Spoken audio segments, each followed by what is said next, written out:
In today's video, I'm going to teach you how to change your notification preferences to email in Chrome. We're going to walk through this carefully so you can update the setting without missing anything.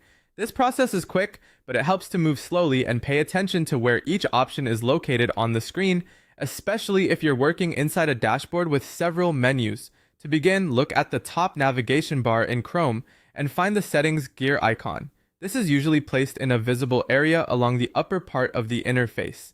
Go ahead and click that gear icon to open the settings layout. If you don't see it right away, take a moment to scan the top bar carefully, since icons in navigation areas can sometimes be small or easy to overlook.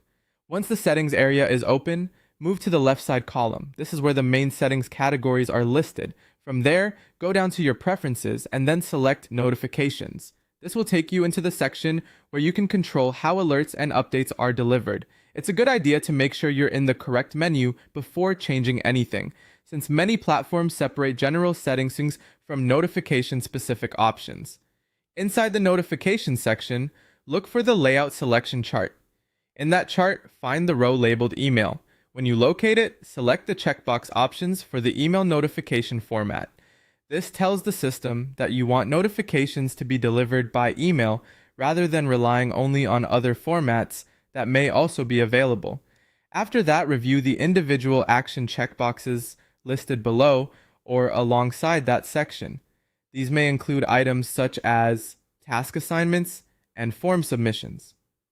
Toggle each checkbox you want to activate so that those specific notification types are turned on. This part is important because choosing email as the format does not always automatically enable every category of alert. You'll want to make sure the actions that matter most to you are set to active status. Before finishing, take a quick moment to review your selections. Confirm that the email row is selected and that the individual notification actions you want are active. This helps prevent having to come back later if something was missed. When everything looks correct, go to the bottom menu bar and click the blue Save Changes button. That final step confirms